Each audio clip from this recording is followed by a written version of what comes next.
I think I'm live. Let me check. I'm so sorry for astronauts for being like almost 30 minutes late. What had happened was, no excuses already with all the new energies going on, but seriously, I'm a little jet lagged and I completely forgot to set up the live stream with all the different, I guess you want to call them, what's the word for it? Not segments, but tidbits, you know what I mean? Like the photos and stuff that I use. I didn't set that up. So my bad for not setting that up. My brain is still in vacation mode.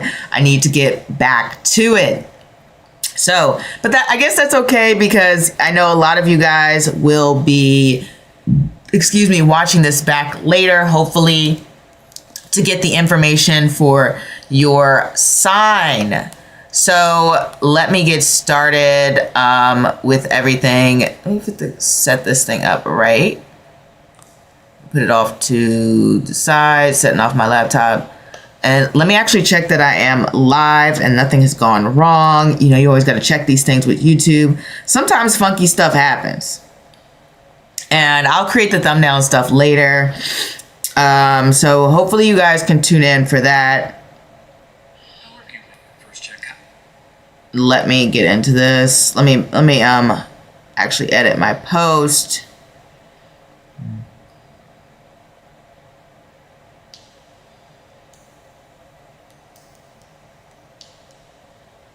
Just in case somebody comes back to it.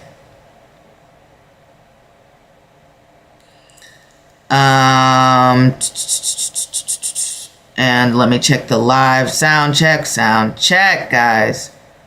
I can't stand the commercials. They get in the way. And they've doubled up too and tripled up. So irritating just to watch the live. It's like, please, can I just see my own video? I would love to. I'm gonna just skip all that and just click on it again. Hello. And they've doubled up too and tripled up. So okay, so I am live, but for some reason it is not showing me for the whole screen. That is so irritating. That is irritating. Maybe I can reset this. Don't mind me, guys. I'm just resetting this screen. It's so weird. It is so strange. So hopefully you guys can see me correctly. And that doesn't come across weird. All right. Let me exit out. Try this again.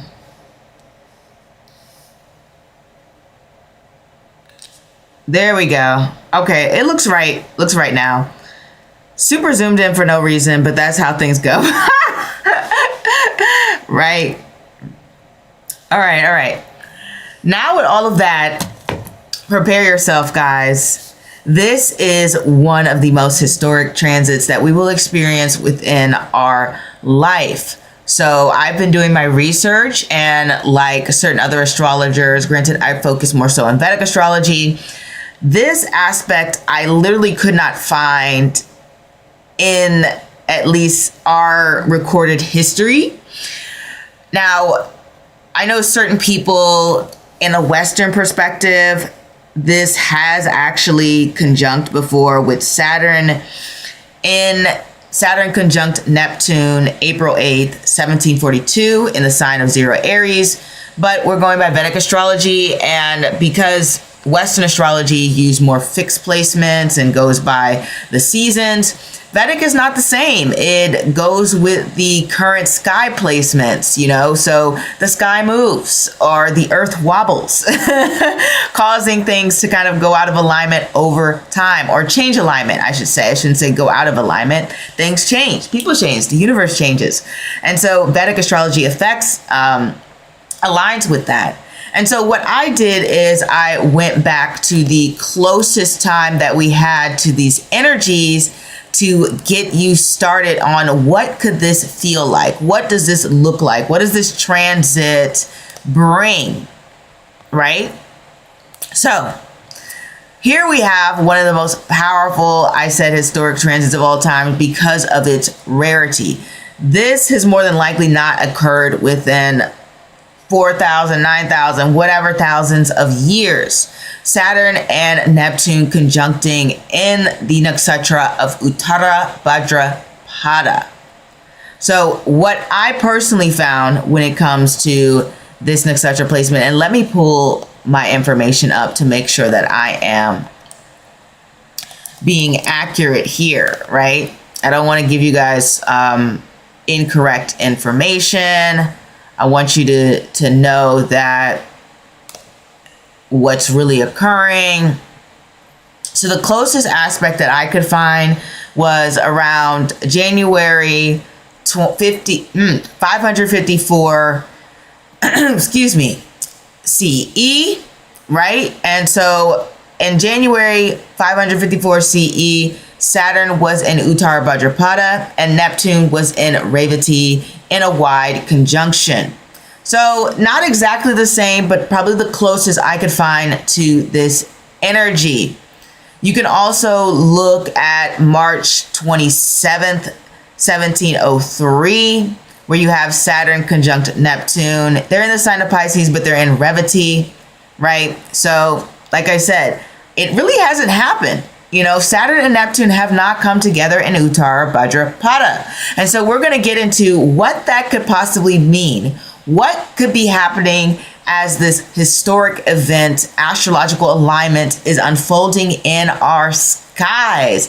And you know, I'm really excited about this extreme reset happening. And I love that it's occurring in Uttara Bhadrapada, one of my favorite nakshatra placements because of its level up factor, its transformative factor, its push towards making you your best person, right? Which makes sense because of its symbolism of the back of a funeral cot, the place that you are before you ascend to some sort of spiritual alignment, Revati, right?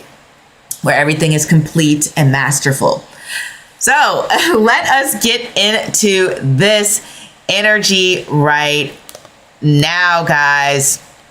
Welcome, welcome, welcome to the astrology of Saturn and Neptune conjunct on February 20th, 2026 in the sign of Vedic Pisces in Uttara Bhadrapada for the first time in recorded human history that I could find, you know? And I'm very excited to get into this.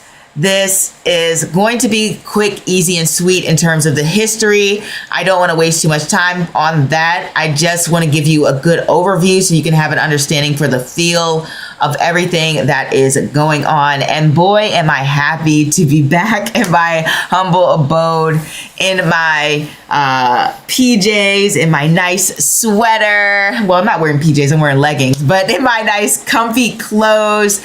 So I'm happy to be back, even if the brain here is a little bit delayed. Like I said, forgive me, astronauts. In my post, I did let you guys know that I'm a bit jet lagged and expect that over the next few weeks, it might be a little bit bumpy for me, just because I'm not fully in grind mode. But you guys know I'm normally a little bit more on point, especially with the astrology videos. I do like to start on time. I do like to do things on time for astrology. I may be a little late for tarot when it comes to the live reading questions, but generally I'm on time for this. So let's get into this, right? So let me get my script. Let's just jump into it. Based on the astrological and historical reconstruction, it is likely around 554 CE that we personally see that the Ghana Empire was continuing to rise, fueled by the trans-Saharan gold trade, leading to the emergence of social hierarchies, a growing divide between the urban elite and rural communities in the savannah regions such as Kurt Congo, a modern-day Burkina Faso. Everyday life remained rooted in household and family produce their own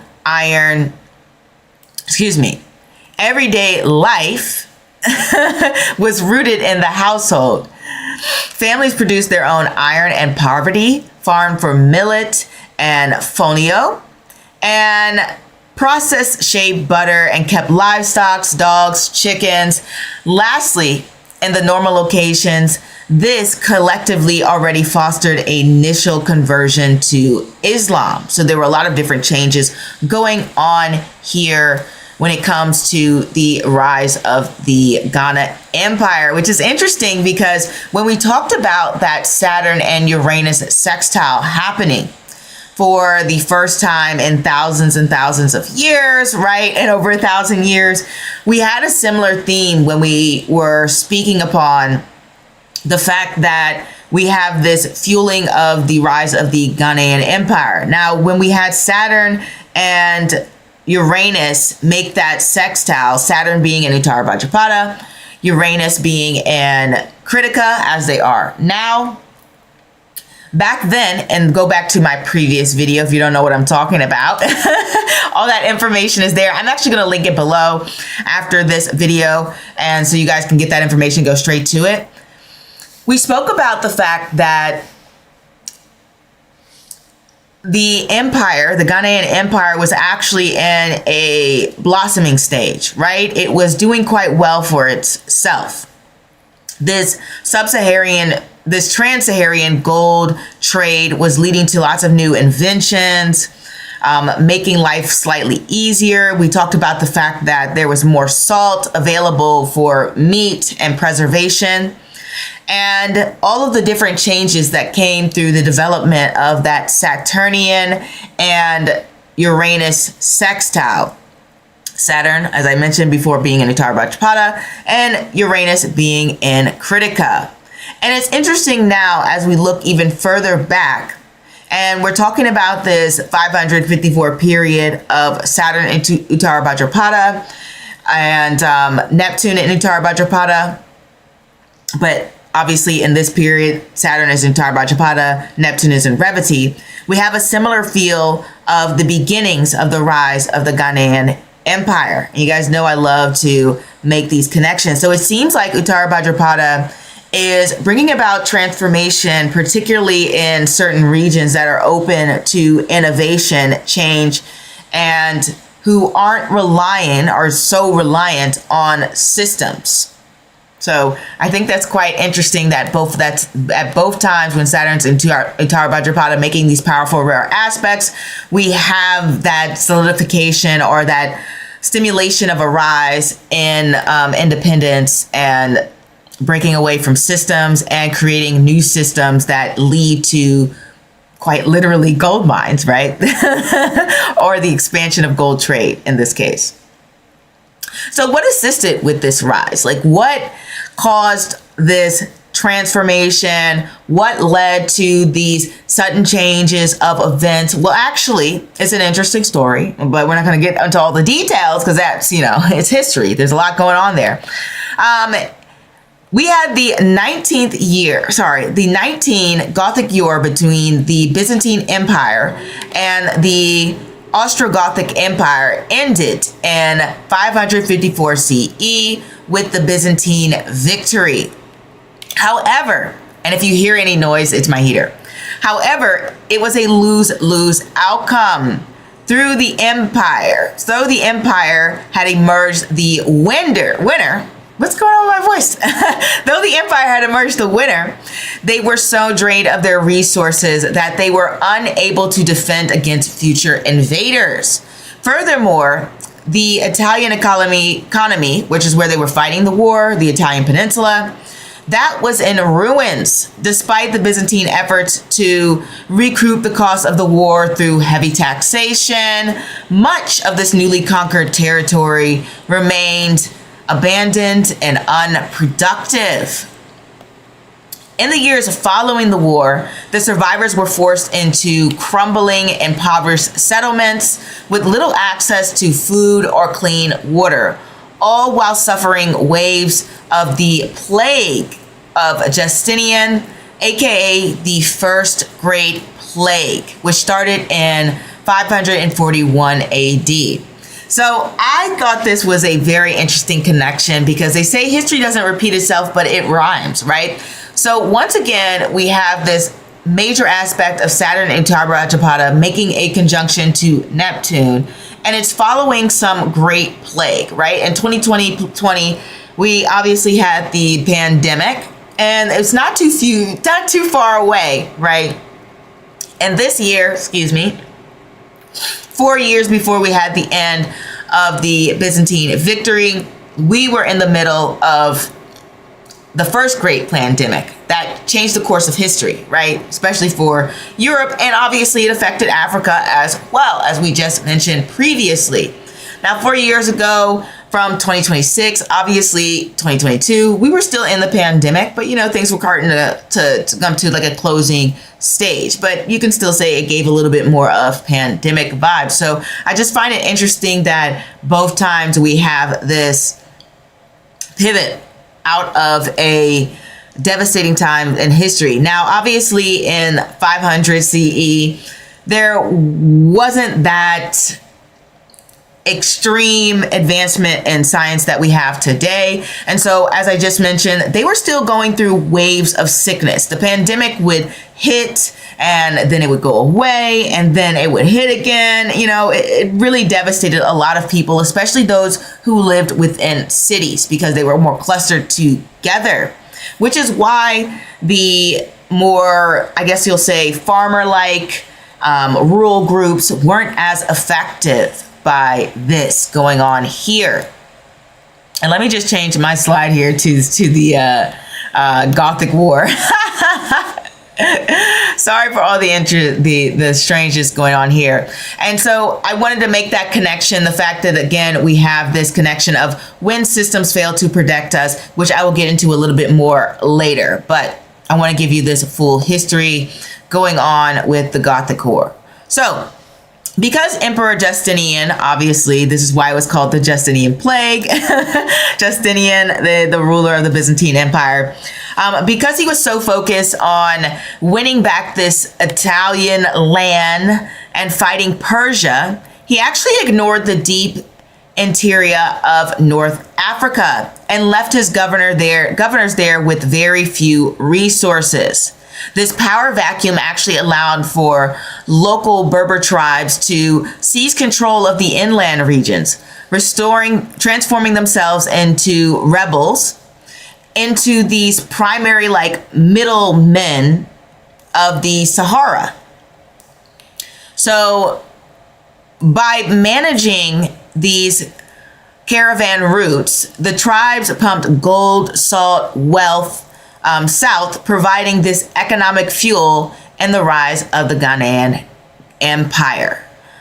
And this is how things started. Isn't it amazing how all these connections are happening? Ultimately, this shift didn't just build an empire in the south. It actually weakened Byzantine rule so much that it paved the way for later Arab conquest, forever changing the face of the continent. So everything is connected, you guys. Now, if I were a little bit more eloquent, I could probably make this more exciting for you. Trust me, I prepared this script. I did all this research, by the way. Obviously, who else is going to do it, right? So I just find it really interesting that the fact that we have everything that I said before, this rise of the Ghanaian Empire, this neglect of the Justinian Emperor of his cities, and the fact that we have the Byzantine Empire starting to crumble, starting to collapse, starting to fall apart, right? And what this kind of looks like for the local people, let me get into that for you guys so I can really paint this picture. So it was around 454 CE, we start to see this soft collapse.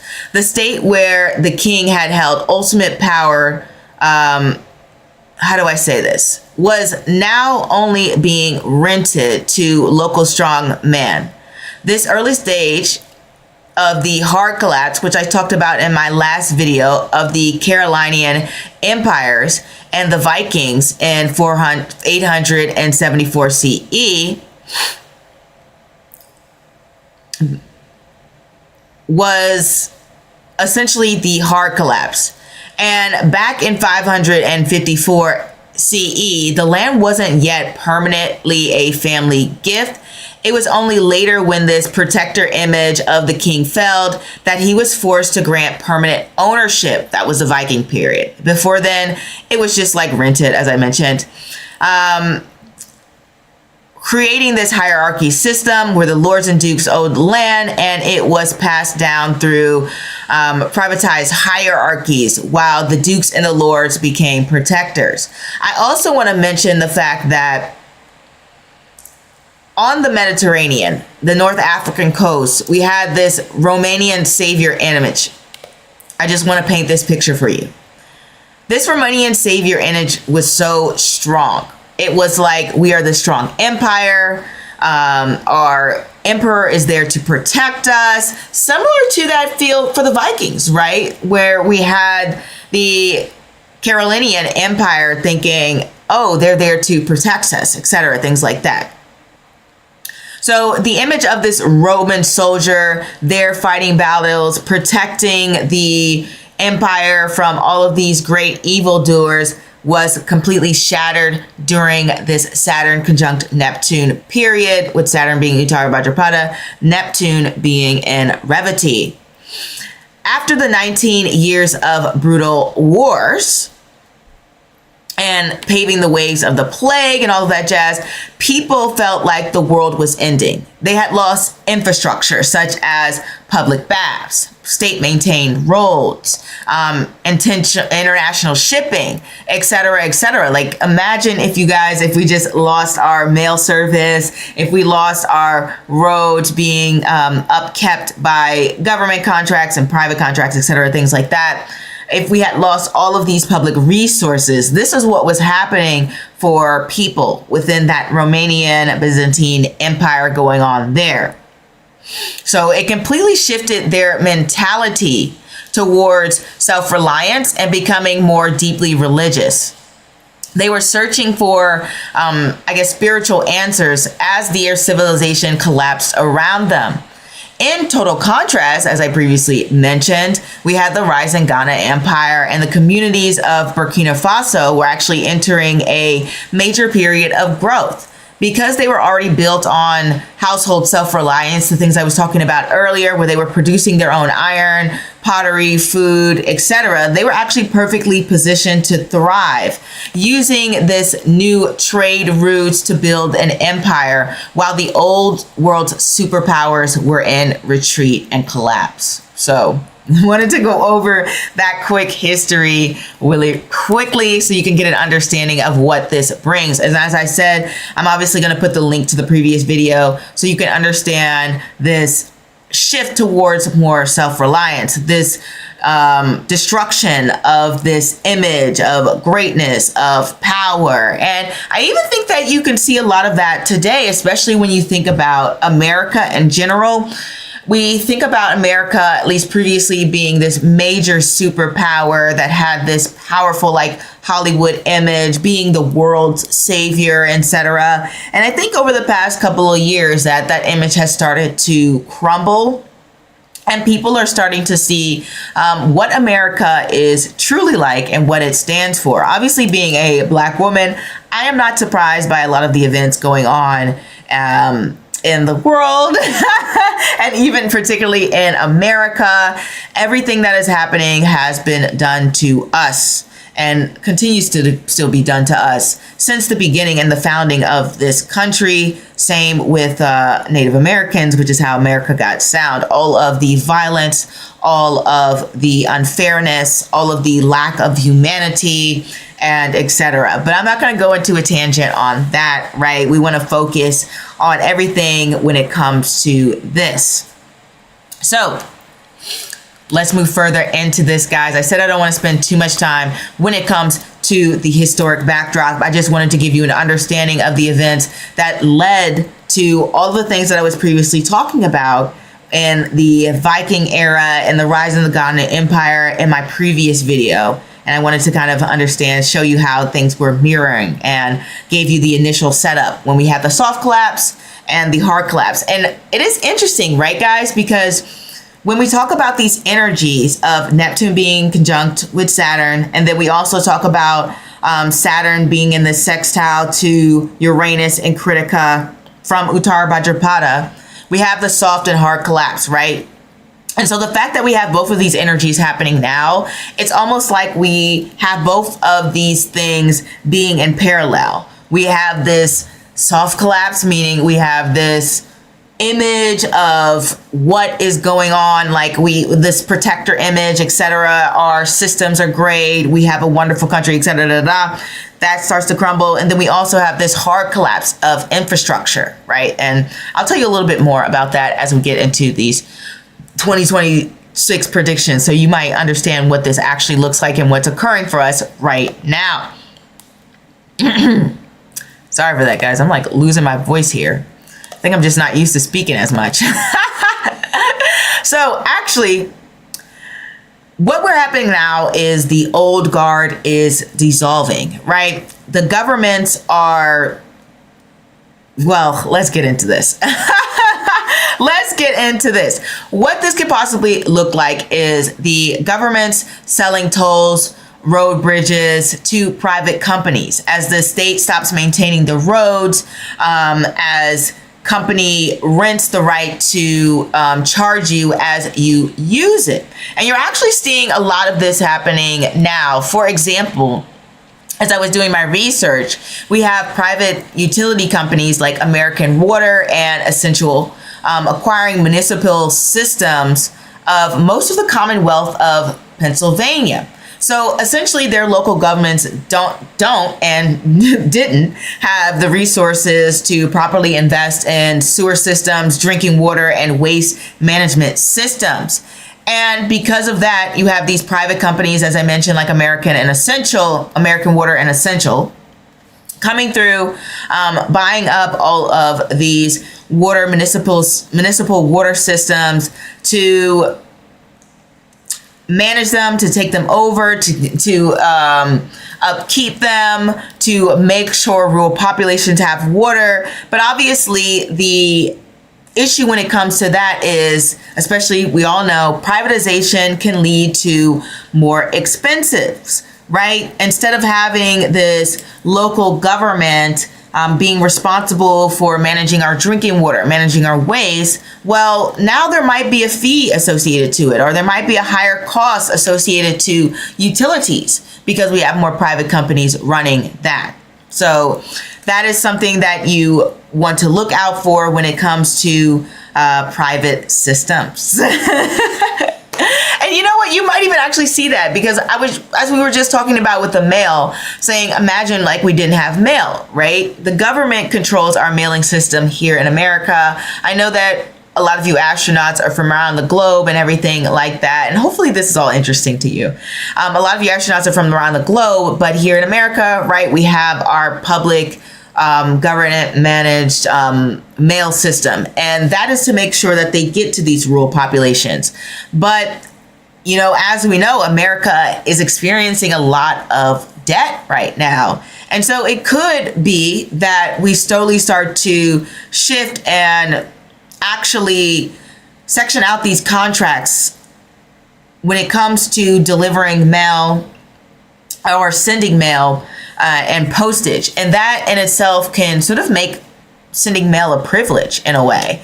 So things could go that route. Like I say this now, and I feel like I'm screaming into some sort of blank echo chamber, but this could happen. You know, these are within the realms of possibility. We could have more privatization of our mailing system. Now, I don't know if there's any sort of privatization going on right now, but it could shift in that manner, given the fact that we have so much debt, we have a crumbling and collapse of our current system and the images. We have these leaders who aren't really leaders. In fact, they're probably some of the worst human beings you could imagine. And we know that they are not reliable. So we could have private companies controlling these essential systems. This can look like, you know, payment platforms, freezing accounts, telecom companies denying access, more private firms, as I mentioned before, managing those tolls and those utilities. So account freezes and access to restrictions might become routine, right? As I was saying, because we might have this shift towards more privatization and less of the government managing and controlling the banks, or even at least, I don't want to say they control the debt crisis. Oh, I think I disconnected, guys. But I was just reading this book called The Debt Crisis, if you guys want to check that out, by Ray Dalio. And he was talking about essentially how the banks have to rely on the government, and the government has to bail them out when we have these crises,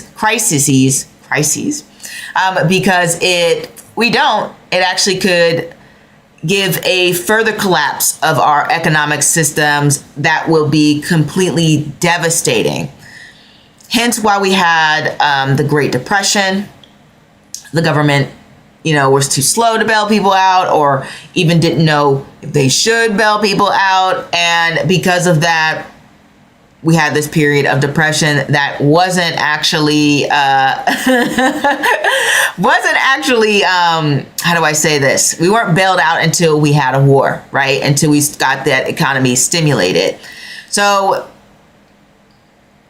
this is why I say I'm iffy on that. I'm iffy on the fact that we might have this split between government and banks, just because we know if the government doesn't bail them out, it could lead to a collapse. But given the energies of this alignment, this Saturn-Neptune energy going on here, it's possible that maybe they won't be given a choice, and they won't have the means or the funding or, the structure set in place to actually bail the banks out if there is another economic collapse, or there's just no incentive to do that. So remember how I was talking about in my Rahu and Sesta video, we have more shadow banking.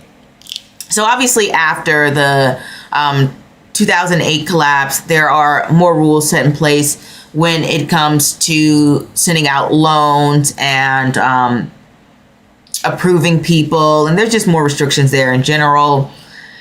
Well, when it comes to shadow banking, it really doesn't make sense for the government to bail out private companies. Now, I know that recently, I believe, I'm trying to remember who it was, what company this was, that Trump actually did invest in one private company that needed a contract. And maybe more of that can come on, but I don't think it can happen for all of the companies out there who are relying on shadow banking, right? And this is why I said this could be a different type of collapse, if there is one, right? We might not happen, but seeing how both times led to this, I guess you want to say, burst your bubble when it comes to the systems that we have set in place, it is possible that this can happen again. So let's move on. It is likely we'll have more strained public systems. We might have more delays, especially when it comes to permits, court dates, public transportation, repairs, bridges, subway, as I said, water systems, patched but not fully rebuilt, higher tolls, taxes, service fees to keep things running. We might shift the burden from the state to the individual, which comes with that privatization. People might pay more out-of-pocket health care, which we kind of already do that. More for out-of-pocket for education, security, insurance. And yeah, to some degree, a lot of people do this, but it's not exactly standard across the field for everyone. Not everyone goes to private school, right? Not everyone pays for security. We have the police, right? So this is why I'm saying it actually could start to shift more and more towards these things. It becomes more normalized. Yes, we start to see these things now. Yes, we have had this for a bit, but there might be a more steady, or maybe not even steady, just an extreme increase of this. So as I was saying, growth in more private alternatives, private transit options, private subscription services, gated housing, homeschooling, etc. There could be more and more of this going on. We might also see things like companies reduce benefits for workers and expect people to self-manage retirement and stability, right? We might have companies say, you know what, pay for your own health insurance, or we're not going to provide that 401k, or we won't provide the 401k match, and all other sorts of benefits they might strip away, which is quite possible because competition is steep. So some people just want a paycheck, and I completely understand that.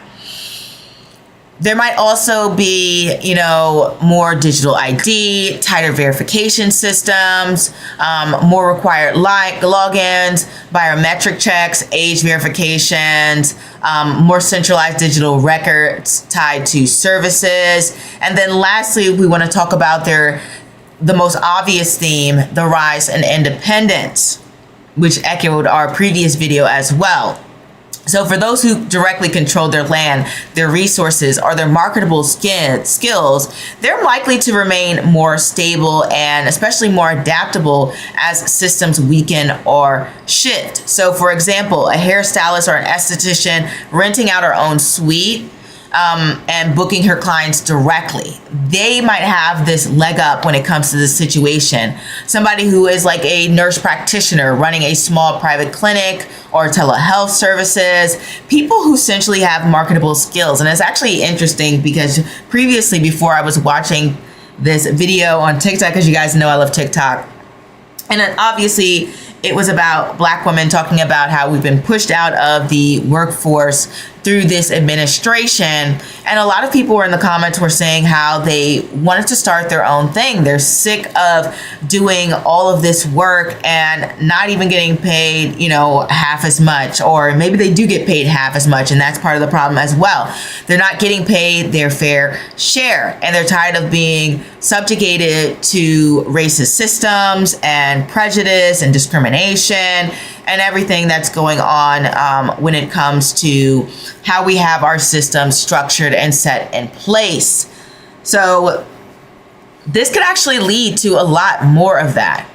Somebody who is trained in fitness and has certifications, they might say, you know what, I want to offer online programs. I want to offer memberships. I need a space to host clientele. I may offer a dietary plan. And you start to see creators like this, right? Where you have people who basically have their, what do you call that? Workbooks or PDFs that you can download to have certain steps, diet plans, newsletters, etc.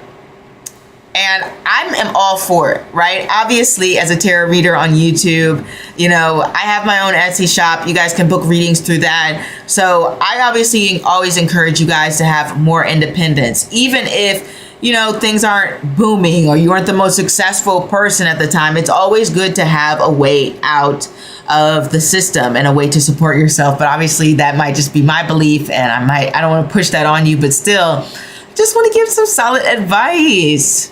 Now let's get into the 12 houses. Like I said, we don't want to waste too much time, but I did want to give you some thoughts, the history, and my predictions. Gracious greetings to you too, Kiki.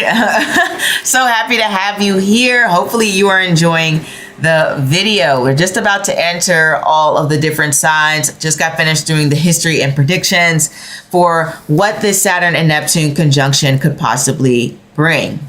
So hopefully you guys are enjoying it. I know I can be a bit rambly. Sorry, I don't know what's going on here. It looks like my video is messing up. So let me fix that for you.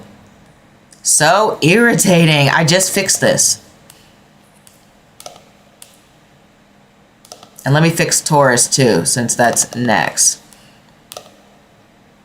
So frustrating. Why do you guys think I was late? Because as soon as I get back, everything's falling apart. All right, Aries, let's get into you guys. So this is happening in your 12th house, the house of isolation, the house of mental health, the house of hidden habits, foreign lands, hospitals, distant or foreign income streams, the house of self-undoing and self-sabotage. So there might be this theme of breaking reliance when it comes to unconscious coping patterns and secondhand world views, building direct experiences when it comes to internal structures. So for example, you might find yourself realizing that you use social media, substances, or distractions to regulate stress. And you might be replacing that with therapy, discipline, or even spiritual practice. So another example is that we might even have the ending of a secret situation, such as a hidden relationship, a quiet job search, behind the scenes agreement that was unstable. Or like, let's say you were doing this quiet secret job search to get out of your job. It might even come to the fact that you might find that job and boom, the search is over. You might find yourself relocating temporarily or spending time abroad. This can bring about clarity, independence, or a new perspective. You could be building income from foreign or online sources, international clients, digital sales, remote contracts, or even just working with remote teams. Instead of depending on local systems, you could be letting go of limiting beliefs like I can't leave, or I can't do this, I can't do that, I can't, et cetera, et cetera, et cetera. Couldn't survive anywhere else. I couldn't do that. I couldn't have my own company. I couldn't go for that job. I couldn't go for that relationship. I can't reach this goal. And you're just like, you know what? I'm getting rid of that. And you start testing those assumptions through real world action. So the core shift is less passive escape and more direct engagement, and internally and globally for you, Aries. Now, Taurus. So when we talk to you lovely Tauruses, this is happening in your 11th house. This is the house of friends, social circles, audience, and money that comes through groups, networks, or even jobs as well. It's that windfall type of big money going on here. Granted, 8th house is actually the biggest big money situation, but 11th house does have those themes. So this is all about your connections and how you make money. And this also is the house of achievements and titles, along with the 10th house. Both of them share that in common as well. So this is all about reworking those connections and, as I said, those monies. Well, maybe different currencies, depends, So it's not just about like, oh, I'm going to lose some friends and things are going to change and fall apart. This can actually add people of value to your life as well. So you might find yourself having maybe a friendship slowly fade because you're not on the same page anymore. Or you might even find yourself transforming your friendship or network circle to people that you feel more aligned with or in more connection to, and you start wanting to build this stronger community. For example, this can actually look like, it doesn't have to be that extreme. Let's say you rely more so on big companies like Amazon, Walmart, et cetera, to get and buy things. You might actually start investing more in your local businesses, small creators, small business owners, and that in a way is an expansion of your network. For example, let's say instead of me going to a nail salon, I go to Instagram and I say, who can do nails? And I look them up and, I go to their house and I get my nails done. That could happen just like that. Like I have my own private network of individuals who I trade with, kind of like the Ghana Empire. You might also have a professional circle or online platforms bring you more opportunities, especially if you're a content creator. You might realize that your company or your platform is acting like a middleman between you and your money, right? So what this can look like is that you decide to go directly to customers instead of relying on a boss or a company to bring them to you. So let's say you're a lawyer, you're working for a law firm. Instead of doing that, you might just start to seek out your own clientele and say, all right, you know what? I actually want to do work on the side. And maybe you're just like a contract lawyer and you read contracts and review contracts. There's plenty of people who would pay you for your services to review contracts for sure. Just to sell that services directly to the people who need it.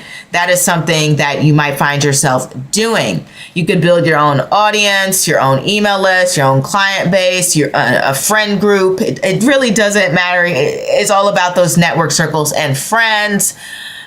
You might want to connect with people outside of your usual circles, same as they did with the rising Ghanaian Empire. They were connecting with all sorts of people from different countries, which led to that spread and rise of Islam, as I said. You never know. So you focus on smaller, smarter partnerships instead of big, loose networks, as I just previously mentioned. And you stop waiting for group approval and you fund your own ideas, because this was definitely not about group approval here. And as I mentioned before, you might be looking to market those skills. You're like, I don't want to be part of the crowd anymore. I want to go and do my own independent thing. Now, be patient with me, guys. I don't know what's going on here. Okay, Gemini seems to be working. That's uploaded. All right, that's good. All right. So Gemini, this is happening in your 10th house. This house rules career, reputation, public image, authority, status, job title, marriage status, role, leadership, or even just general goals that you have for yourself in life. So your public life and position in the world gets restructured. This isn't always about loss, though there could be a loss in some sort of status or job or whatever, but you might just see change where you stand. If you're single, you enter a relationship. You're in a relationship, you might be single. If you're married, you might get divorced. If you're divorced, you might get married. Whatever the case may be, it's a wild card here when it comes to this energy, right? So the changes can look like leadership changes, merger layoffs, company restructuring and affecting your role. You can hit the ceiling and decide to go to a new path. Like, let's say you've been in a job for a while. You're like, you know what? I don't think they're really recognizing me for what I do. I'm going to decide to go a different path. Now, not everyone is going this independent route. I recognize that. But I do understand that the rise of the side hustle and the gig creator economy is a real thing. And so I do want to emphasize that you might find yourself going a more independent path, or even just going towards a job that is going to allow you to have more freedom and feels like it's going with the times and it's not relying on the same old traditional hierarchy system. You're probably like, I'm not really feeling that anymore. Like I rather just be in a system that is global, that is innovative, that is transformative, and you might find yourself pushing towards that. So you brand yourself professionally, you enter a new role, a new field, or a new positioning. You look for a new company, as I said, that the current system's not really aligning with you, and you might take on more responsibility as well. Because Saturn and Neptune comes together when it comes to expansion and wanting to innovate and make your dreams come true, you might even find yourself pushing yourself a little bit further towards your goals, right? We have people who had a set of skills who were doing things like creating shea butter in their household, and they might just been doing it for their household in their local communities. And then all of a sudden we have the trans-Sahara trade, Saharian trade going on, and now they can sell their shea butter to different communities and different people, and it's expanding that family business. So you might be selling your skill sets, or expanding what you think you can do within a work environment. Maybe you've been stuck in a role for so long and you've identified yourself with that role, and now it's like that idea of who you are and what you do are changing. So as I said, some of the cases you might be independent, but then this might just be a major shift inside the system as well. This can also look like redefining success on your own terms instead of chasing maybe more superficial status, unless you like, those things. There's nothing wrong with nice things, the gold, the glitz, the glamour, and the fame. Granted, I don't see Neptune and Saturn being known for like these fame-inducing aspects, at least not when it comes to Uttara Bhadrapada. They're more so revolutionary independence and creating new networks for, I guess, to transform your life, essentially. Especially when it comes to business, it's great for that. So when it comes to you Cancers, so this is actually happening in your 9th house. This rules your belief systems, higher education, religion, travel, immigration, and overall worldview. And I think this is the perfect alignment that is happening for you. You know, one thing that I can definitely see here is you stop trusting systems blindly and you start testing them. So this can feel like realizing a philosophy of religion, a long-term vision, or even belief that you had doesn't really hold up in real life. It doesn't really make sense for you anymore. And sometimes it's not even the religion of, you know, traditional religion, you know, structured religion like Christianity, Islam, Judaism, etc. Sometimes it's not that, right? Sometimes it's what we treat as our religion. So I was just watching the movie Him, and in the movie there's a lot of references to the idolatry of sports and how it is being replaced for people's, I guess, God in a sense, right? They treat sports as it's some sort of religion. They worship it. They have a ritual. There's an obsessive fan base behind it. And so it, like I said, it doesn't necessarily have to be you changing your belief specifically on some sort of religion or spiritual belief, but it could be something that you worship, something that you care about a lot. So something that I used to care about a lot. I still care about it, you know, but I used to care about it even more was fashion. You know, I could look up fashion magazines all the time, models, different clothing, designers, and just get lost in that for hours. And I still can do that, but it's not as important to me. And so instead of treating this as something that is super sacred and holy, I've got to look towards and I've got to obsessively know everything related to this, I'm more relaxed. You know, I'm more so like, oh, that's really cool. If I see it, I like it, you know, give it a thumbs up, or maybe I'll pin it for later and maybe buy it.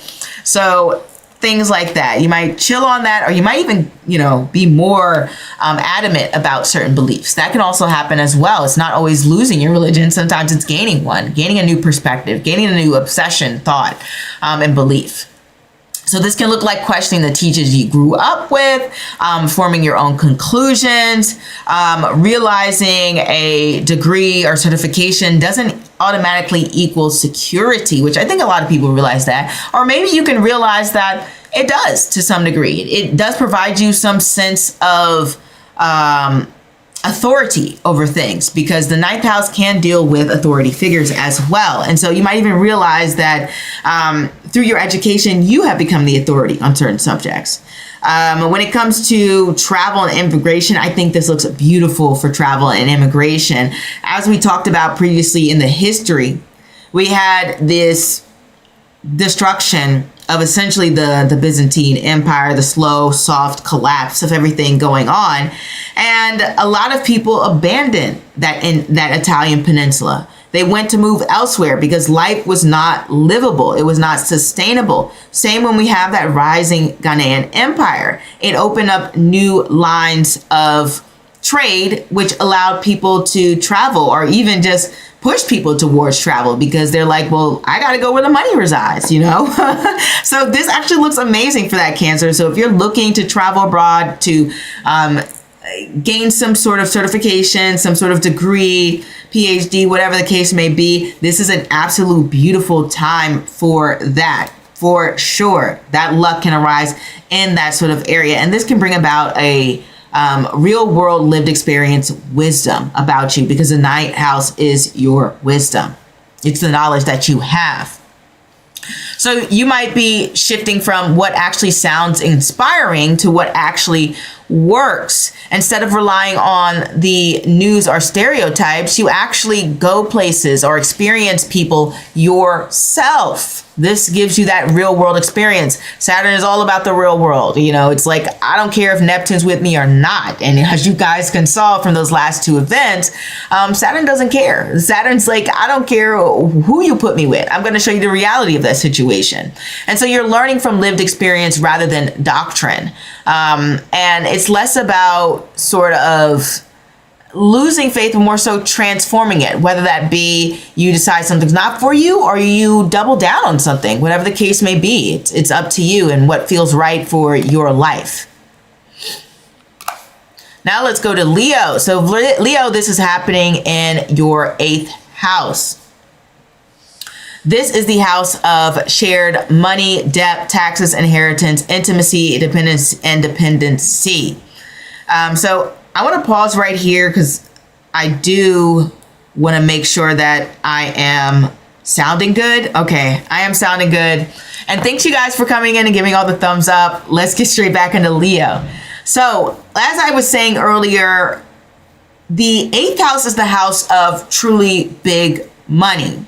We know this because, well, there's many reasons I know this. One, from my experience as an astrologer, when people have these major life transforming aspects or these big one-ups when it comes, level ups when it comes to money. I don't know what I was trying to say there. Big level ups when it comes to money. There's usually something being highlighted in the 8th house. For example, look at, is it Zoe Saldana? Am I saying her name right?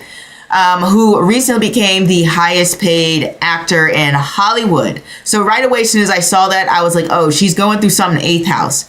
And right away, I believe she might have Uranus in her 8th house or Rahu in her 8th house, but there's some 8th house transit going on there. The second reason I say that the 8th house is the house of big money is the fact that we actually have, Jesta being the sign of the most billionaires. And let me get my thoughts together. Jesta occurs in the sign of Scorpio, the 8th house, right? And then when we talk about shared resources, we talk about things like investments. We talk about things like settlements, owning a business, signing contracts. All of these things are going to bring about money, large amounts of money. Like these are the things that create and generate wealth. If we talk about generational wealth, then we're talking about trust funds, something that is related to the 8th house. The 8th house is the house of I'm gonna get rich. And you get rich by sharing your resources with other people, by building with other people, by combining with other people. You can't do it all yourself. That's not what's gonna happen. You know, it's a system that includes other people. So this is why I say this actually looks really great for you, Leos. You might actually find yourself on the come up here when we have Saturn and Neptune coming together. Uttara Bhadrapada is actually quite interesting when it comes to wealth because they're not as flashy, right? I say that the 8th house is the house of big money, but actually Pisces actually does very well financially. And the thing about it is a lot of the money with Pisces people, because Pisces represents things that are extremely hidden on the ground. Think about the fact that we probably know more about space than the bottom of the ocean. You don't really have a quite understanding of somebody's wealth, right?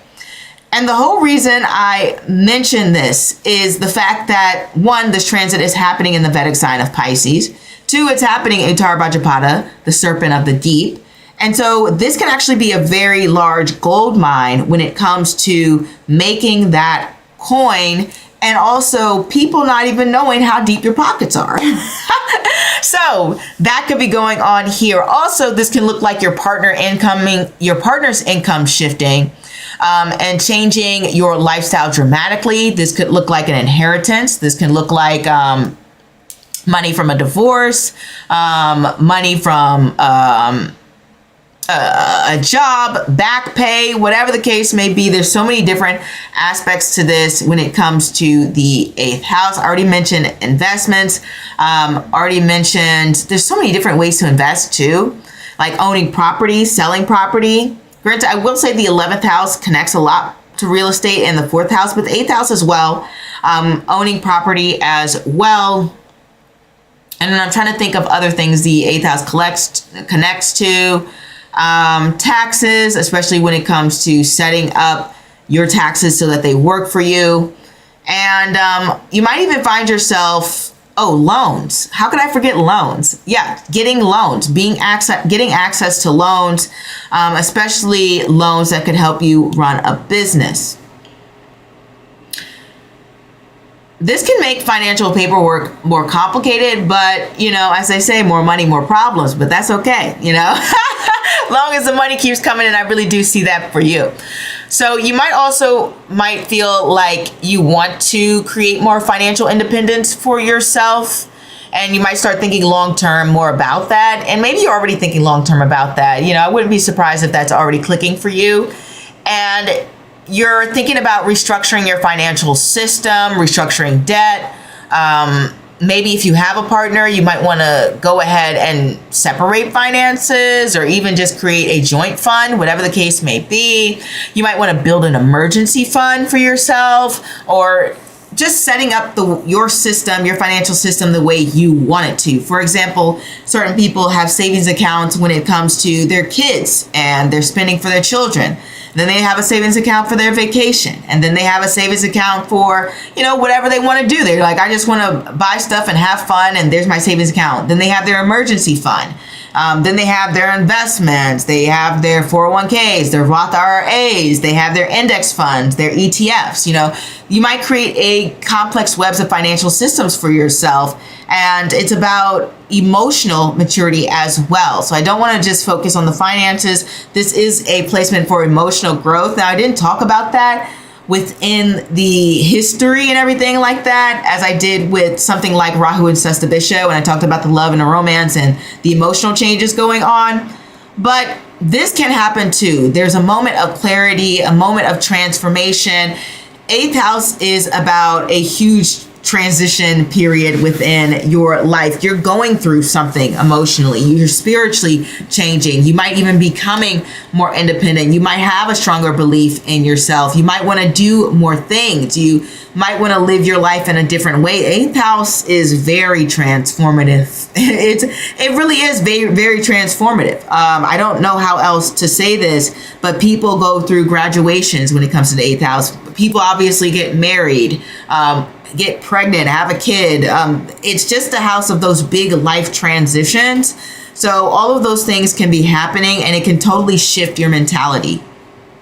I spent a lot of time on you Leos. I must secretly love you guys. So we have Virgo, you lovely Virgos. This is happening in your 7th house. It rules marriage, business partnerships, contracts, one-on-one agreements. It also rules the public, and sometimes to some degree it rules travel. I know for me personally, whenever I have transits to my 7th house, I find myself traveling, and it makes sense. 7th house is the furthest away from yourself. And so transits to the 7th house can bring about travel as well. So one thing is, you might clearly see in your life who is solid and who isn't, right? With this Saturn and Neptune coming here, it is about disillusionment that we spoke about earlier.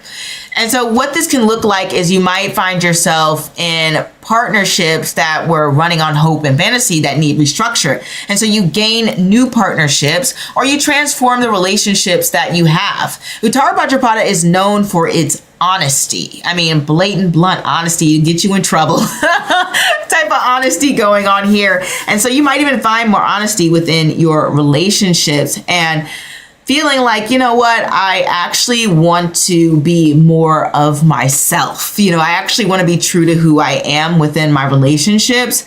And so I'm going to just start opening up about who I am and see who's for me and who's not for me, right? And then also you might find that, you know, you have a boost in business. And if there is some sort of underperformance in your business, or maybe you just get a new idea to start a business, as I was talking about with the Ghanaian Empire Rise, you might just say, all right, I'm going to move with this. I'm going to make all the tweaks. I'm going to transform. I'm going to make changes to level up. All of that could be happening if you have a business, or if you have a contract. You might negotiate harder, or you might feel like, you know what, I've been negotiating so hard and none of that seems to be working. I might have to go a different way. I might have to start freelancing. I might have to just set the standards. This is my rate. This is what you pay, etc. Things like that could be going on for you as well.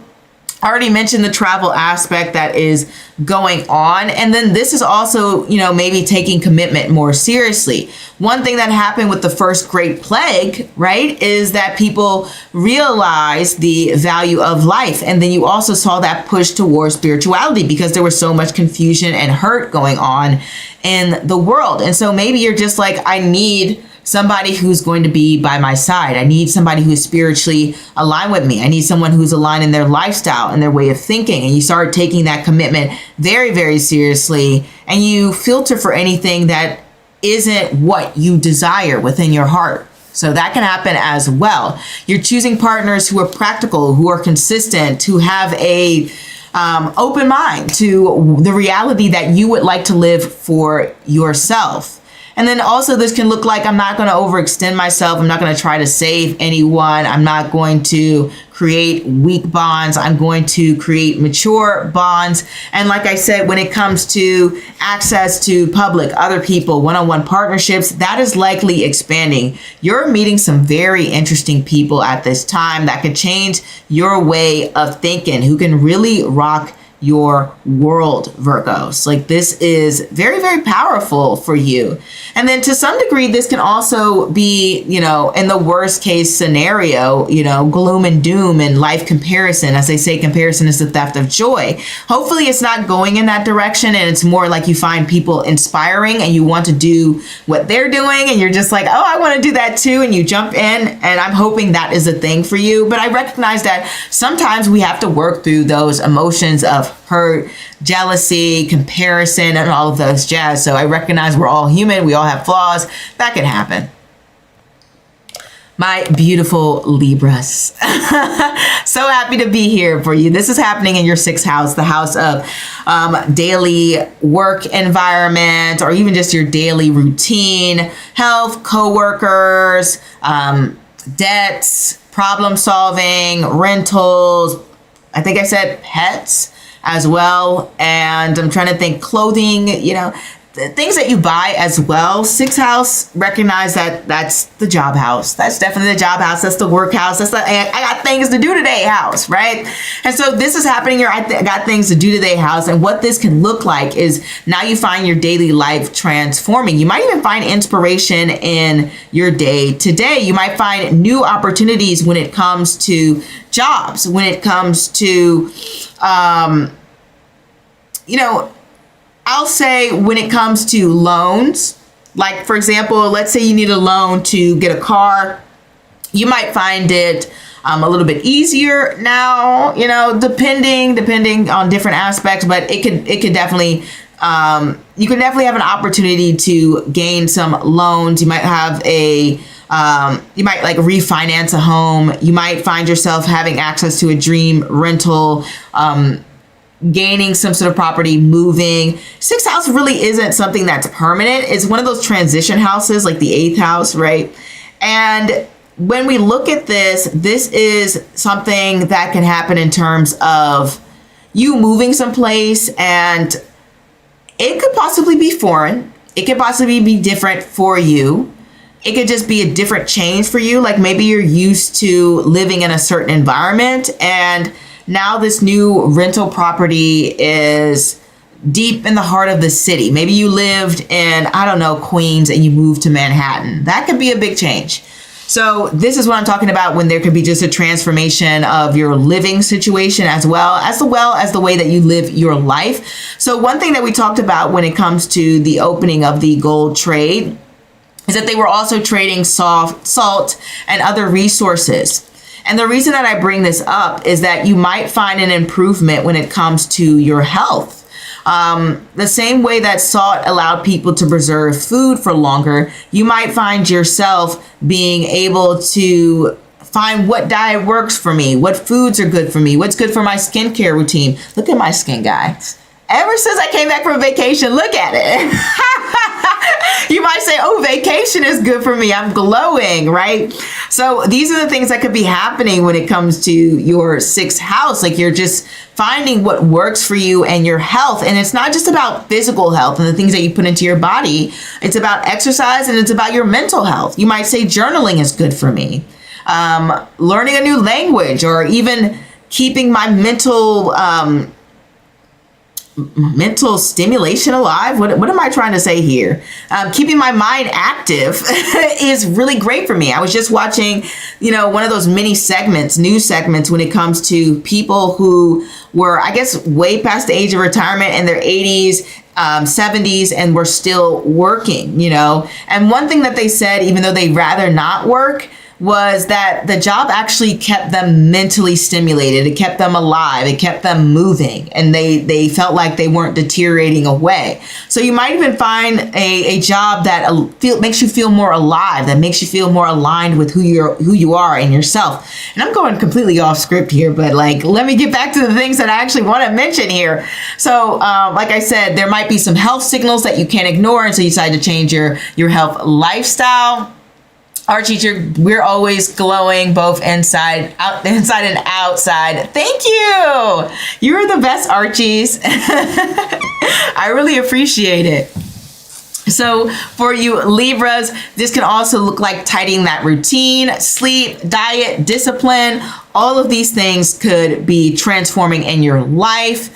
You might be learning a new skill, or even just marketing your skills differently, or to more people, or to different people. These are the things can happen for you. And then you might even be more selective about how you spend your time and energy. You might even bring more spiritual practices into your daily life, or wanting to bring more glamour into your daily life. One thing about Uttara Bhadrapada, it's very dramatic. If you saw my video on Black Beauty, Uttara Bhadrapada came across as one of the top sun sign placements, and it scored pretty highly on Moon as well when it came to Black beauty in the world. And the reason I mention this is because when it came to how a lot of Uttara Bhadrapada women dressed themselves, there was this emphasis on couture and high fashion and all of these things like that. And so there's an element of wanting to bring glamour and I guess outrageousness and maybe a bit of camp into everyday life for you Libras. You're like, let's make it fun, So that could be happening for you. Now, on to you Scorpios. So this rules the house of, losing my voice here. This rules the house of romance, creativity, pleasure, children, speculation. So what this can look like is fun becoming serious, or you seriously having fun. So it could be both of these things. There's not necessarily a removal of joy. I find people talking about when Saturn comes into your fifth house, it's this joy sucker. Not necessarily. Sometimes this is about time management when it comes to the things that you enjoy. Yes, some people say things are hard. I've definitely seen people who say they've had Saturn going through their fifth house, and actually they had to spend a lot of time caring for their parents, and they didn't have much time for fun or dating, etc. like that. But then you have other people who saying that they managed to find a work-life battle? What am I saying? A work-life balance here when it comes to the fifth house. And yeah, sometimes it can feel like love is a battlefield, and that can happen when it comes to Neptune and Saturn coming together in Uttara Bhadrapada. One thing that we saw about the first great plague, it's not the best time for dating, right? And so maybe you can feel like, oh, it's not the best time for dating here. But then at the same time, when we talk about what was going on in Africa, you have people meeting others from different cultures. Yeah, I'm sure most people, more than than likely married someone within their village who had a similar cultural background, because that tends to be what people do. But this can definitely introduce people who are a lot different from you when it comes to anything from age gaps, culture gaps, race gaps. I don't know if it's a race gap, race differences, whatever. Just general appearance differences. Like, for example, and I'm using more so Hollywood tropes. Let's say you're a jock and you're dating somebody who looks Gothic, right? That could be something that's different for you.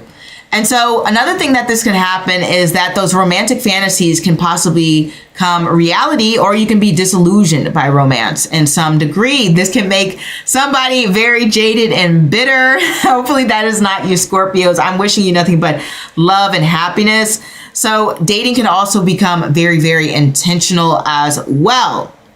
The same way you have people having all these different trades and different access to technologies and schools, schools as well, but schools of thought is what I'm really going for. You might find yourself having a new philosophy when it comes to dating. And then you might even find yourself, if you've never used online dating, you're going that route, or you're finding some other tool. For example, I just saw a dating event, which is like, I guess, Date My Friend. And essentially the dating event is you have a friend, you go with your friend, and you create a PowerPoint on all of the amazing qualities of your friend and why somebody should date them. And so it's kind of like using modern day technologies to advertise your friends and etc. So you might find yourself in a situation like that. That's a very specific example, but you know what I mean. There could be some difference and transformations when it comes to your dating life. This also works when it comes to creativity, or if you have a business,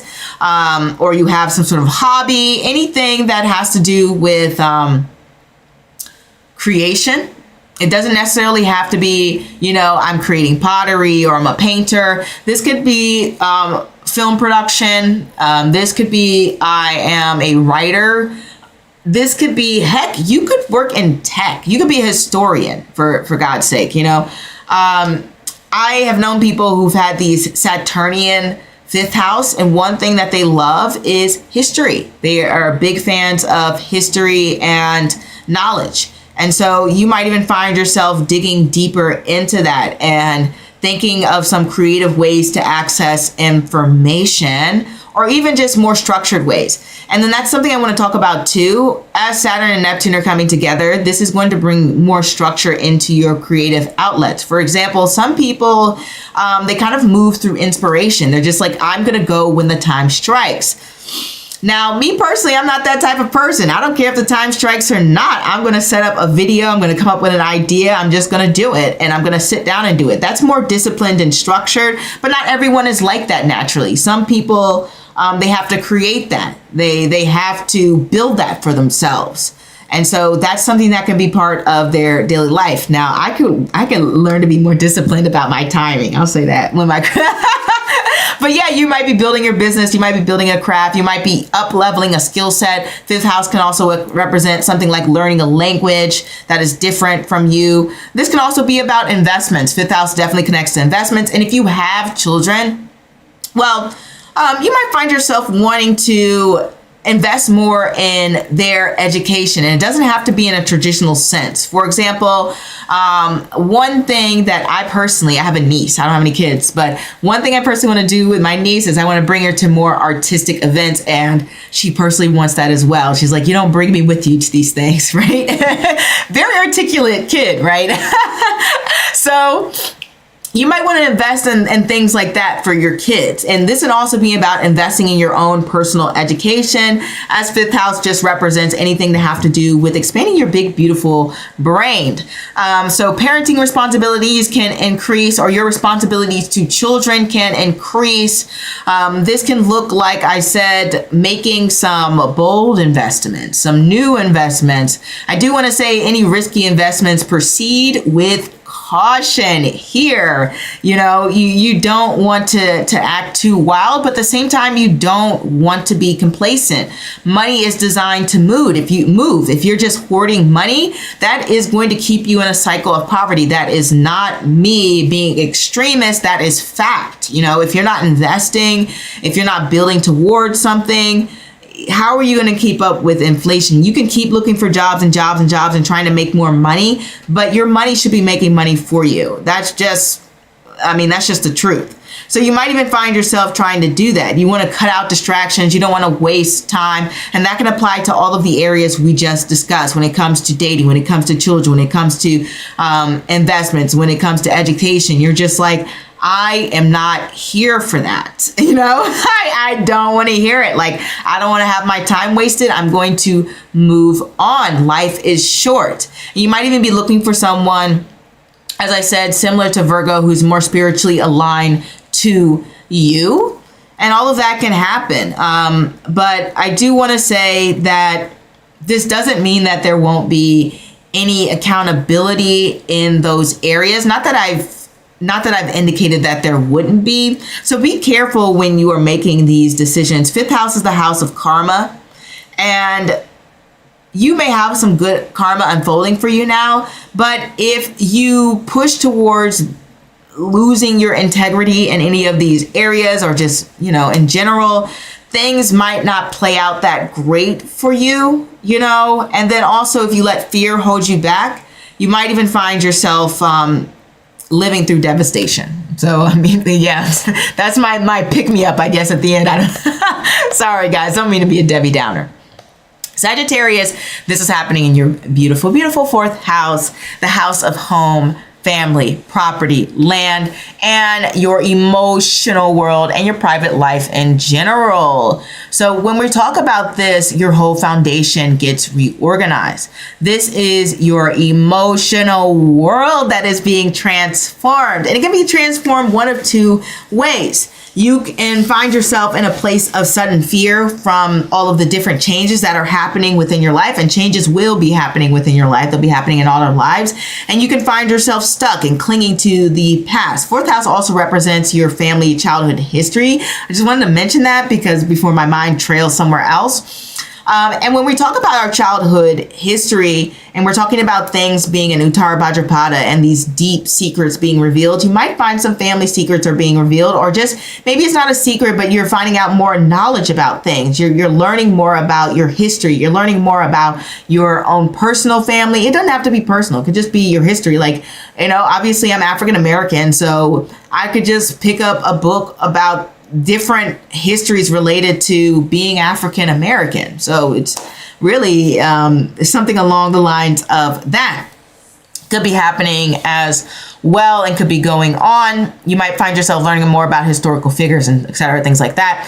But on a personal level, as I said, this is about family history. I remember one time I had a fourth house transit, and I was doing ancestry DNA around that time just to find out, who am I? Where's my bloodline come from? Like, these things are important to me. And so that's something that could become important to you at this time. And you might even feel a stronger spiritual connection to your ancestors. One thing this for sure can do is can make you want to move. As we talked about the Gothic War and people abandoning those Italian cities and villages, we also talked about the fact that the Ghanaian Empire led to more tradesmen who often moved. And I'm sure people from different villages moved as well. But essentially, you might find yourself saying, hey, I want to go to a foreign land. I want to move to a state. I want to just go to a different apartment, a house. I want to buy a house. I want to, if you live with someone, I don't want to live with roommates. I don't want to live with parents. I'm moving out. I'm going independent and I'm doing my own thing. Remember, this is a push towards independence. And so this fourth house, especially when we're talking about your emotional world, is actually going to make you do a lot of growing up and give you a lot of responsibilities. And I think you've already felt this, as Saturn has been in Uttara Bhadrapada plenty of times and for a minute. And so you may even felt the emotional weight of different responsibilities, and even dealing with emotional regulation is within the realm of possibilities. One thing that can happen here is it gives you a great opportunity to be very emotionally and spiritually elevated. And what I mean by that is happiness comes from within. Peace comes from within. Don't get me wrong. Your external circumstances can play a role. And are you going to be happy today or not? It's going to be hard to be happy if you're, destitute, homeless, and, maybe people are beating you up all day. That's kind of difficult to be happy. But for the most part, this can push you to create a stable environment for yourself so that your pendulum doesn't swing as much emotionally and you have a steady baseline for stability. So that is something that could be happening for you. And this is why I said you guys are really blessed, Sagittarius. You guys really are that lucky sign, because not many people have that sense of emotional regulation, as well as this can create a sense of self-validation for sure, taking more risks, taking more chances, because this is your emotional world. So it's giving you this adventurous mindset, this independent mindset of people are looking at you like, whoa, you are brave. They're going to look at the Capricorns that way soon as well. But Sagittarius, we're talking about you right now. This can also look like home repairs. Like currently right now, this is just an example. For me, our heat is broken in our house. So maybe Sagittarius, something like that can happen for you, where your heat's down in your house and you're like, oh, great, I gotta get this fixed. So that's why you hear my heater in the background right now. As I said, this is also taking more responsibility for your family members. Maybe you realize, oh, my parents are getting old, my grandparents, they need my help. And you start looking to help them. You start redefining what home is. You start even looking for your home. You probably have already started looking for your home and your permanent home. What feels right for me? You're thinking about buying property. You're thinking about selling property. You're thinking about your long-term stay. You're thinking about greater emotional independence. And this is what I was talking about when it comes to having self-validation. Because this is your emotional world and this is a push towards independence, this creates emotional independence. I'm not relying on what you think is okay or etc. I'm relying on me to validate myself. I build my own confidence. I know we don't think about the fourth house as confidence, but it is your emotional world. It's how you think of things. It's how you feel about things. So for sure, this can change those values. And you might even find yourself relocating to a community that aligns better with your values or your goals or feels good for you. I talked a lot about location and moving, but it really is the house of that. One thing we'll also see here is probably a career change. I mentioned that because the fourth house, whenever we have these conjunctions, these aspects, these transits going on in the fourth house, it directly affects the 10th house, because it is your private life, your private world, what's going on here. And it's looking at that 10th house sky of reputation here. So there could be some changes in your career, your job situation that can be going on here. But generally, your focus is going to be maybe even turning your home into an economic assets, renting, working remote, building a base, a business within your home, interacting with your neighbors, different cultures within your home. Like for me, I'm working within my home. I am talking to you astronauts who are from around the world. And that is very much like an energy that you could be experiencing, Sagittarius, as well. I'm trying to think if there's anything I missed when it comes to the fourth house. Fourth house can also create opportunities for connection. I've seen a lot of people have Saturn go through their fourth house independent of Neptune, but Saturn going through the fourth house regardless.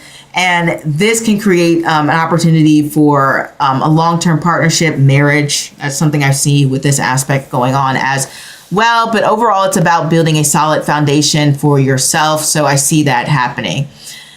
Now, we sort of mentioned this already for you, beautiful Capricorns. But this is happening in your third house, and this can be an increase in bravery. This is the house of communication, siblings, local travel. As I said, courage, skills, media, how you think. Your thoughts in your head is the third house.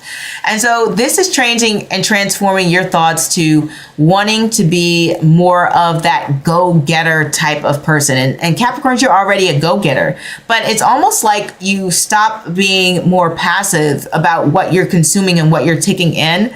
And you start to become even more intentional about what you let into your mind and what you say and how you communicate and how you come across to people.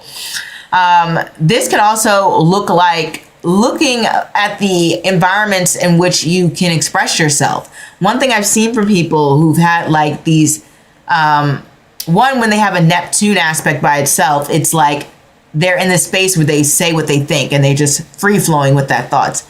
And when Saturn comes in, Saturn by itself is just like very restrictive about what you say, and you can't say this and you need to say things like that. So it's interesting to have these two things come together. We know that the energies can create a little bit of both, right? Where now you have to be more specific about who you want to talk to and how you relay that information so that you can meet your end goal. A lot of people might just talk just to talk. Some, with this aspect here, it's like the conversation becomes intentional. You decide that I'm having this conversation because I want to relay this message, because I want to get this out of it. This is my intention when it comes to saying this. You know, you stop just saying everything that might come in through your head. And not to say that you do this, but if you have this sort of way of doing things, this is going to make you have an end goal in mind for a conversation. I don't know how else to emphasize that. But communicates with siblings, neighbors. They could transform. It can be strenuous, where it can feel like, you know, I can't trust anyone, etc., things like that. Or it can feel as though you are seeing a new side to them, new side to your neighbors, new side to your siblings that you haven't experienced before. You might even find that your siblings are becoming more independent, doing their own thing. Maybe they're not relying on you or whoever as much, and you're like, wow, they're really out there in the world. One thing that can happen is you start to question news sources that you maybe once trusted, to create new news sources, or even, like I said before, you could double down on the same information. I don't know how helpful that will be, because this is very transformative energy, and it's all about disillusionment. And as we had that image of the Romanian soldier collapse, it's likely that you'll find some holes within the media that you're consuming, and you're just like, wait a minute, this might be a little bit of propaganda. So that might be something that's going on for you. You may, like I said, be more careful about what you say publicly. This is actually really great when it comes to building skill sets. I'm not going to go into all the different skill sets you can possibly build, but there's so many. Obviously, the third house represents skill sets, represents working with your hands, and represents working with your brain too. And so you might even find yourself expanding those skill sets, marketing those skill sets, traveling more for sure. I know it's actually interesting because we know the third house is linked to short trips and travels, but I've actually seen the third house can represent long distance trips as well. They may tend to be shorter, meaning like there's going to be less than a month, but they can definitely give you a long distance travel. So generally this is going to bring about more traveling within your life. You might find yourself writing, speaking for professional reasons, or it doesn't have to be professional. Like it could literally just be you find yourself in your free time, you're being the host of, I don't know, you have a dinner club or what do you call that when people want to socialite? Maybe you have like a socialite club and you host dinners and things like that. And you find yourself speaking more because obviously you're the leader of this club. Or maybe you help with that organization in some way, some sort of organization, some sort of club, some sort of meeting, some sort of a group that you're a part of, and you find yourself speaking more. I would be surprised if you were speaking less. This is actually going to generally push you towards conversation and challenge yourself in that way, Capricorn. As I mentioned before, third house is also a money house because it's a house of businesses. And honestly, I really do find the fact that this coming together can actually bring you more opportunities to make more money. Granted, it will be through your own hard work and efforts. This is not something falling on your lap. This is you saying, I'm potentially building myself skills that can be useful to other people, and therefore I can make money because of that.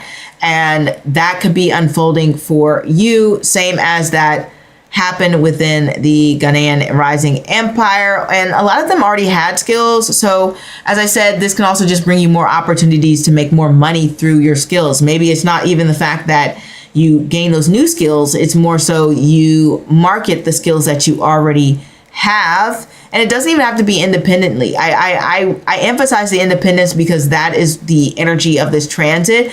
But not everyone's going to start their own company. You know, some people are just going to work for people, and there's nothing wrong with that. You know, sometimes getting a paycheck, it can build an avenue towards wealth. Not for everyone, but it can. And so I do want to say that you might even just find yourself being harder about negotiating those contracts and being more selective about the avenue that you choose, and being more intentional about your schedule and being flexible, because your third house can definitely represent part of that daily routine as well, similar to Virgo's sixth house, where the third house is about what you do in your regular life, where you go and all of that jazz. And so you might even find yourself changing and transforming that, you know. So all of that is going on for you, my beautiful Capricorns. I'm going to wish you the best of luck when it comes to that, because I know that third house transits can be amazingly transformative. Remember, it's 8th from the 8th. And so this can bring about some shocking circumstances as well. So I just want to prep you for that. But this can also be shockingly good things. Like your efforts made your dreams come true. You brought your dreams into reality through your hands, through your ideas, through your mental efforts. And let's move on to your Aquariuses. We are almost done, guys. So my beautiful Aquariuses, this is happening in your second house. The house of income, the house of savings, the house of possessions, the house of values, the house of what you consume, the house of your face. It is all of that going on in the world. So you could be serious about your money. And we've all talked about wanting to have your money move more and create more systems for independence and stop relying on maybe a paycheck. Some people, I'm not saying this is you, Aquarius, but some people, they live paycheck to paycheck. That may not be you, but this can definitely look like I'm coming up with a different financial plan for myself, or I'm transforming the way that I do my finances. That is all of that going on here. Sometimes this is saving more money. I would definitely think that this is saving for a more specific goal in mind, especially when we think about Saturn and Neptune coming together. Saturn by itself might just want to save, but Neptune has a goal in mind. It's a placement about big dreams. And so I definitely can see that you're like saving for something that might be a dream for you, or even just talking about, I've seen people who have second house transits, and it has to do with using their voice and their voice carrying a lot of weight. And I really do feel like, especially when we talk about this now, you might say some things right now that might disillusion people, that might burst their bubble. You might be carrying a lot of wisdom right now. This can also look about figuring out a new path to make money. I've seen some Aquariuses right now go through this. Same with you Capricorns, just because, like I said, the third house is second from the second, so it's a money house. So if you Capricorns see this, then this is something similar. But you might be changing the way that you make money. Maybe you find yourself in a situation where you're just like, I don't think I can do this anymore. They're pushing me out. They're giving me the bare minimum. And it doesn't feel like I am being truly valued here. In any place you're not truly valued, you're going to think about that and you're going to try to transform it. It doesn't have to be in a work environment. It could be within your personal relationships. And you're just like, I don't think this is for me, you know? And then you can also be challenging your own belief systems as well. Remember how we talked about that spiritual alignment and people pushing towards wanting answers? You can do some deeper reflection on what it is that you truly think and believe. I think I've told this story before, and it's not even a real story, where I've seen second house transits where people start to think about how they view things. For example, I was just watching this video of this woman who talked about chronic singledom, and she was saying that one thing that she wished she hadn't believed, that she wished she hadn't held, was that she didn't have value, or she wasn't as valuable as those who were in a relationship. And she held on that belief for so long, and it kind of chipped away at her self-esteem and added to her loneliness, right? So you might be challenging some beliefs and thoughts that you have. And it doesn't have to be about relationships. It literally could be about anything. And you're saying, I don't even know if that's right anymore, if I should have that mindset anymore. It doesn't really make sense. So this could be about, as I said, you could cut spending when it comes to this. You can increase spending for some of you. You know, some of you are ballers and you like doing that.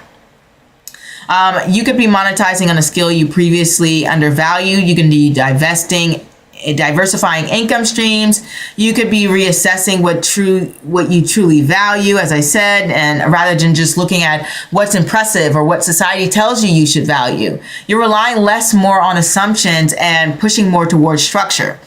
As this is happening in the sign of Uttara Bhadrapada, as I mentioned before, this came up highly in my Black Beauty study. And since this rules your face, you might even find your face is transforming to something very pleasing for other people. Whether that's you, like let's say you have acne, you clear it up, or whether you lose weight, as the second house is a big weight loss house. Obviously, because it's what you consume. Saturn wants to bring more restrictions on what you consume. So it's literally going to do several things. It's going to either make you eat less. It's going to change your eating habits. I know people who've had Saturn go through their second house, and for them, they started looking up more documentaries about food, what's healthy, what's not healthy, started to eat more high quality food, more organic, starting to look at what's in products. And that could be something that completely transforms the way that you look, as well as your diet and your lifestyle.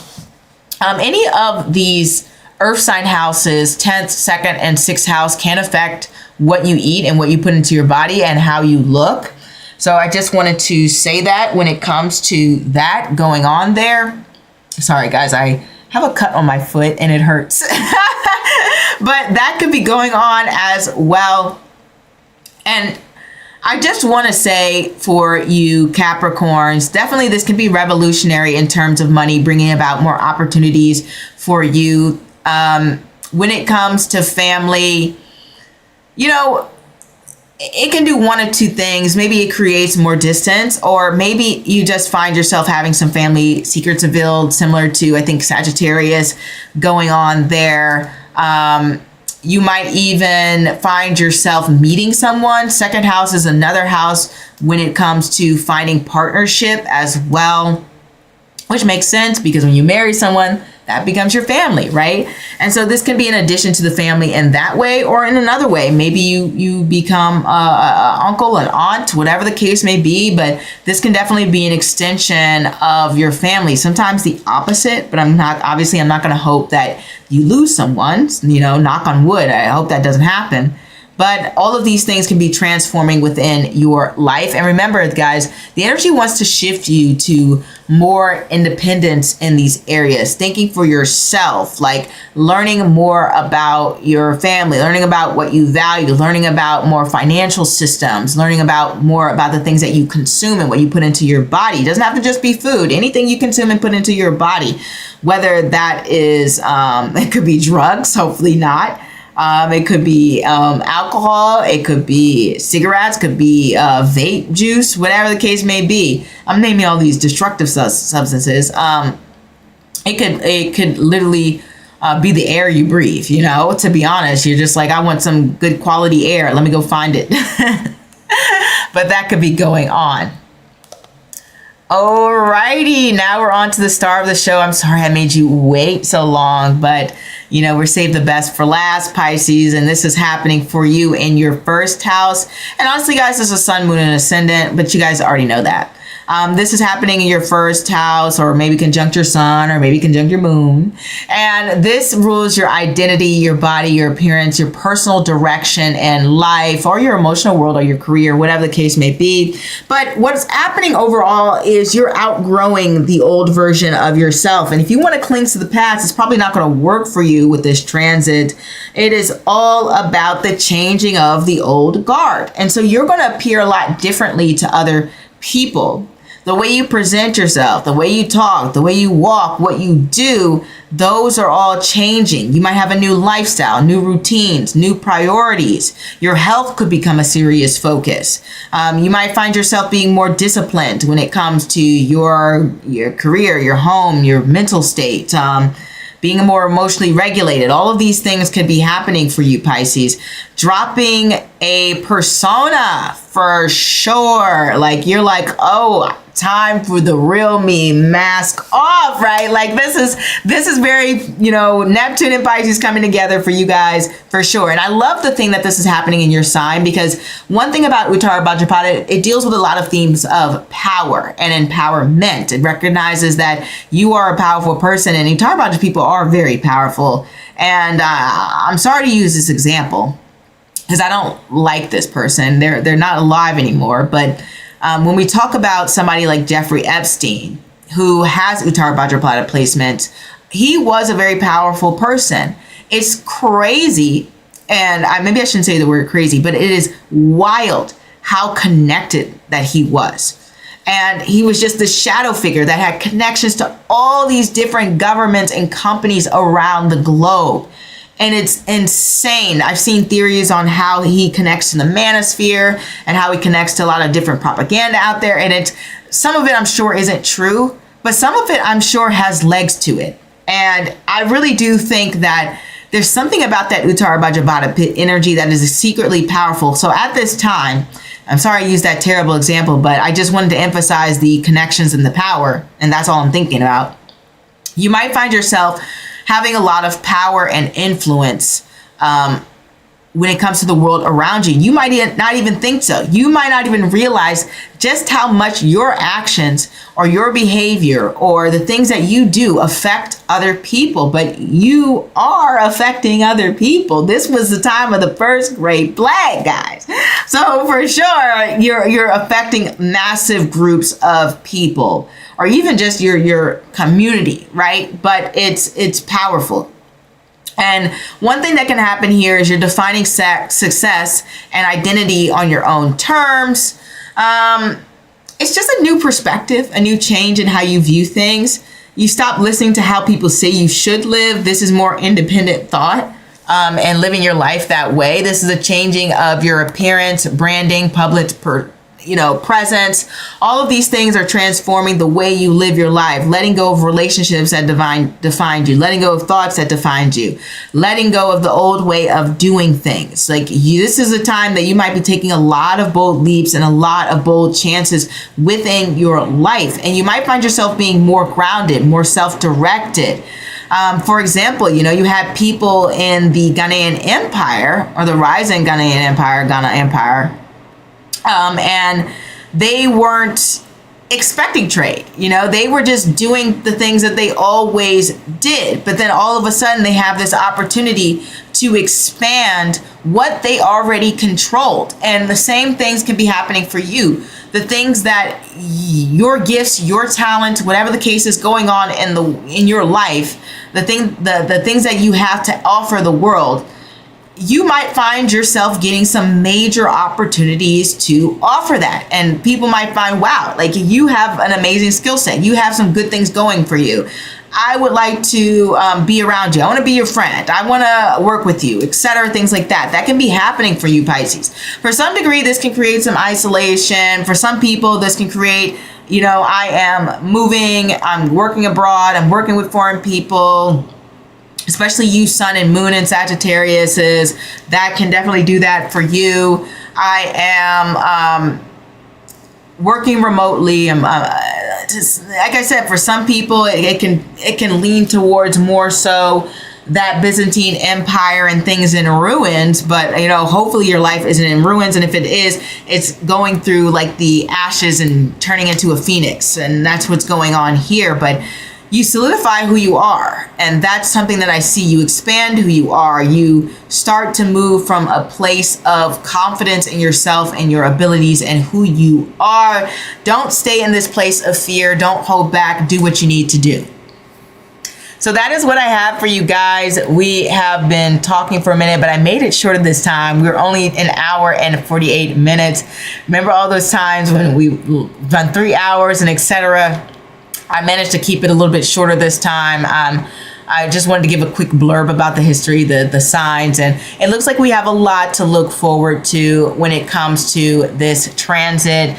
A lot of big energy, a lot of people realizing certain things cannot work for them anymore. And obviously I'm going to link the other video of Saturn and Uttara Bhadrapada sextiling Uranus and Krittika, because I think that this is very interconnected to that. So go ahead and watch that video. I'm going to link it below. Give me time to put in the timestamps and everything, guys. As I said, I'm jet lagged, so this is why I'm falling behind. But I'm going to wish you all well. Thank you for joining me for the live. Thank you for hitting the thumbs up. I'm so happy to be here and so happy to be back in action. I'm ready to go. And I will see you all later this week. You know, I'm going to pop up. I'm going to schedule a live. I'm probably going to schedule a live. I need to collect myself. I need to collect myself and get back into the groove. But thanks for stopping by, and may Godspeed for this beautiful transit happening on February 20th, 2026. And let the energies flow with you. Do not fight against them. You guys have got this. Invest in yourself. Go with the flow. Create more independent systems for yourself, and you got it. All right. And I will see you next time, guys. Bye.